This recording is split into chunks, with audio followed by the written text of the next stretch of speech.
दोस्तों, एक एसपी साहब का ज़िले में नया नया ट्रांसफ़र होता है। उसके बाद उनको एक ज़िले में जॉइनिंग मिल जाती है। जॉइनिंग लेने के बाद वो सोचते हैं कि क्यों ना अपने रिश्तेदारों से मिल लिया जाए, क्योंकि दोस्तों इसी ज़िले में उनके रिश्तेदार रहा करते थे, जो कि उनकी पोस्टिंग शहर से करीब 30 किलोमीटर दूर थे। दोस्तों शाम का समय हो रहा था, तो एसपी साहब जल्दी से अपनी कार में रिश्तेदारों से मिलने के लिए निकल जाते हैं। धीरे धीरे ऐसे ही सफ़र करते उन्हें रात के करीब 10 बज जाते हैं। जब वे रोड पर कार चला रहे होते हैं तो एक सुनसान इलाके में उनकी गाड़ी ख़राब हो जाती है। तो वो बहुत कोशिश करते हैं उसको फिर से स्टार्ट करने की, लेकिन गाड़ी स्टार्ट होने का नाम ही नहीं लेती। फिर वो इधर उधर देखते हैं कि शायद कोई आदमी मिल जाए जिससे वे मदद मांग सकें। तभी उन्हें एक आदमी दिखाई देता है। वे उसे बुलाते हैं और उससे पूछते हैं कि क्या यहाँ आसपास कोई कार मैकेनिक मिल सकता है। तब वे आदमी उन्हें एक मैकेनिक के पास ले जाता है और वो मैकेनिक उन एसपी साहब के साथ आकर गाड़ी को चेक करने लगता है। गाड़ी चेक करने के बाद एसपी साहब को बताता है कि कार के इंजन का एक पार्ट ख़राब हो गया है, जो कि मार्केट में ही मिलेगा और जो सुबह से पहले मिलना संभव नहीं हो सकता। अब एसपी साहब कार मैकेनिक को अपनी पहचान बताते हुए कहते हैं, क्योंकि उस समय एसपी साहब ने सादी वर्दी पहनी हुई थी। उसके बाद वे कार मैकेनिक का एड्रेस और उसका फ़ोन नंबर ले लेते हैं और अपनी कार को उसके पास ही छोड़ देते हैं। कार को सुबह मेरा ड्राइवर आके ले जाएगा। फिर एसपी साहब उस मैकेनिक से कहते हैं कि मुझे कुछ दूर आगे जाना था, तो मुझे किसी गाड़ी में लिफ्ट दिला सकते हो क्या। दोस्तों रात का समय था, दोनों रोड पर खड़े हो जाते हैं और वहाँ गाड़ी आने का वेट करने लगते हैं। तभी उन्हें एक गाड़ी आती हुई दिखाई देती है। वे उसे हाथ का इशारा करते हैं और रुकने को कहते हैं। जब वे गाड़ी नज़दीक आती है तो दोस्तों वो एक क्रूज़र गाड़ी थी, जिसमें पहले से ही बहुत सारी सवारियाँ बैठी हुई थी। तब एसपी साहब ड्राइवर से बोलते हैं कि मैं इस ज़िले का नया एसपी हूँ, मेरी गाड़ी ख़राब हो गई है, अगर तुम मुझे लिफ्ट दे दो तो तुम्हारी बड़ी मेहरबानी होगी। जब एसपी साहब बताते कि मुझे थोड़ी दूर आगे शहर तक जाना है, तो वे गाड़ी का ड्राइवर भी एसपी साहब से बोलता है कि साहब मुझे भी उसी शहर से होते हुए निकल के जाना है, आइए आप गाड़ी में बैठ जाइए। तो एसपी साहब को लिफ्ट मिल जाती है। दोस्तों गाड़ी में कुल मिलाकर 10 सवारियाँ थीं और अब एसपी साहब को मिलाकर टोटल 11 सवारियाँ हो चुकी थी। अब गाड़ी चलने लगती है और थोड़ी दूर चलने के बाद आगे रास्ते पे एक पुलिस नाका पड़ता है। जब पुलिस नाके पे वाहन की चेकिंग हो चल रही थी, जब वहाँ एक हवलदार उनकी सवारियों से भरी गाड़ी को हाथ दे देता है और रुकने का इशारा करता है, तो गाड़ी को एक साइड में लगा देता है ड्राइवर। इसके बाद हवलदार ड्राइवर की खिड़की के पास आता है और ड्राइवर से कहता है कि कहाँ जा रहे हो। तब ड्राइवर उन्हें बताता है कि मैं आगे शहर तक जा रहा हूँ। फिर हवलदार पूछता है कि आ कहाँ से रहे हो, तो ड्राइवर बताता है कि मैं पिछले शहर से आ रहा हूँ। फिर हवलदार कहता है कि गाड़ी तुम्हारी है या तुम ड्राइवर हो। तो ड्राइवर बोलता है कि साहब ये मेरी अपनी गाड़ी है और मैं सवारियों को इधर से उधर पहुंचाकर किराए से पैसे कमाता हूं। तो हवलदार कहता है कि अच्छा ज़रा गाड़ी के कागजात तो चेक कराओ। तो ड्राइवर उसको गाड़ी के कागज़ निकाल कर दे देता है। अब हवलदार गाड़ी के कागज़ चेक करने लगता है। हवलदार कागज़ चेक करने के बाद गाड़ी में सवारियों की गिनती करने लगता है, तो उसकी में टोटल 11 सवारियाँ थी। तो फिर हवलदार ड्राइवर से कहता है कि तुमने 11 सवारियाँ बैठा रखी हैं, जबकि इसमें तो सिर्फ 10 सवारियाँ ही बैठना ना अलाउ है। दोस्तों 11वीं सवारी तो खुद एसपी साहब थे, इसमें ड्राइवर का क्या गलती थी। उसने तो सिर्फ एसपी साहब का नाम सुनकर ही उन्हें लिफ्ट दी थी, तो उन्हें कुल मिलाकर 11 सवारियाँ हो चुकी थी। अब दोस्तों एसपी साहब भी उतर कर नीचे आ जाते हैं। उन्हें ड्राइवर से पहले ही बोल दिया था कि किसी भी तरह से मेरी पहचान के बारे में या मेरी सच्चाई के बारे में किसी को मत बताना। अब हवलदार उस गाड़ी के ड्राइवर से कहते हैं कि आओ तुम्हें मैं अपने साहब के पास लेकर चलता हूँ। उनके साहब कुछ दूर एक टीन की शेड के नीचे कुर्सी डाले हुए बैठे थे। तो वे उनके पास जाकर गाड़ी के सभी कागजात साहब के आगे टेबल पर रख देता है और उनसे कहता है कि साहब गाड़ी में 11 सवारियाँ हैं, लेकिन गाड़ी की पासिंग सिर्फ 10 सवारियों की है। इतना सुनने के बाद वहाँ खड़े एसपी साहब भी बोल पड़ते हैं कि बड़े साहब मेरी गाड़ी रास्ते में ख़राब हो गई थी, तो इसलिए मैंने रास्ते में इनसे लिफ्ट मांग ली थी, तो मुझे मिलाकर ही 11 सवारियाँ हो गई हैं। मैं आपसे विनती करता हूँ आप प्लीज़ इनका चालान मत काटिएगा, इन्होंने ऐसा जाने दीजिए, ये बेचारे मेहनत करके पैसा कमाते हैं।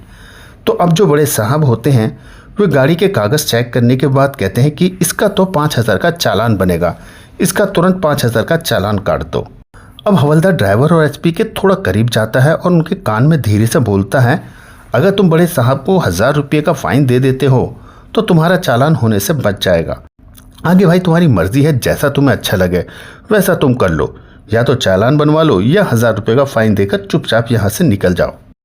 इसके बाद एसपी साहब ड्राइवर से कहते हैं कि ठीक है, तुम ऐसा ही कर लो, 1000 रुपये का फ़ाइन दे दो। और रिकॉर्डिंग भी होती रही और पुलिस वालों को इसकी भनक भी ना लगे, हम वीडियो रिकॉर्डिंग कर रहे हैं। तो ड्राइवर ऐसा ही करता है और एसपी साहब के साथ बड़े साहब के पास पहुंचता है। तब एसपी साहब बड़े साहब से कहते हैं कि साहब 500 में काम चला लीजिए। लेकिन बड़े साहब कहते हैं कि अगर जाना है तो 1000 रुपये का फ़ाइन ही देना पड़ेगा, 1000 से 1 रुपया कम नहीं लगेगा। अगर तुम्हारे पास इतने पैसे नहीं हैं तो कोई बात नहीं, हम 5000 का चालान काट देते हैं, तुम बाद में जमा कर देना। इतना सुनते ही अब हवलदार भी चालान काटने लगता है। तो एसपी साहब 500 के 2 नोट निकालकर बड़े साहब को दे देते हैं। बड़े साहब 1000 रुपये लेकर बड़ी सफाई से चुपचाप अपनी जेब में डाल लेते हैं और कह देते हैं कि इनकी गाड़ी को अब आगे जाने दो।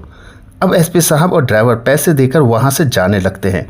जाते जाते बड़े साहब ड्राइवर को समझाते हुए कहते हैं कि आगे से ध्यान रखना, पासिंग से ज़्यादा सवारियाँ कभी गाड़ी में मत बिठाना। अब ड्राइवर अपनी गाड़ी के पास जाने लगता है, लेकिन एसपी साहब उसे रोक लेते हैं। फिर वे बड़े साहब से कहते हैं कि सरकार ने तुम्हें यहाँ जनता की सेवा के लिए रखा है, लोगों को परेशान करने के लिए नहीं। तुम ये फ़ाइन नहीं बल्कि रिश्वत ले रहे हो। पता नहीं आज तक तुमने कितनी रिश्वत ली होगी, तुम लोगों को बेवजह परेशान करते हो। जब ये बात बड़े साहब सुनते हैं तो उन्हें गुस्सा आ जाता है और वे हवलदार से कहते हैं कि ये लोग ऐसे नहीं मानने वाले, इनका इलाज करना ही पड़ेगा, चलो अब इनका चालान काट दो। तो ड्राइवर कहता है कि बड़े साहब हमने तो 1000 रुपये आपको पहले ही दे दिए हैं। तो वो कहते हैं कि अब 1000 रुपये भी जाएंगे और तुम्हारा चालान भी बनेगा।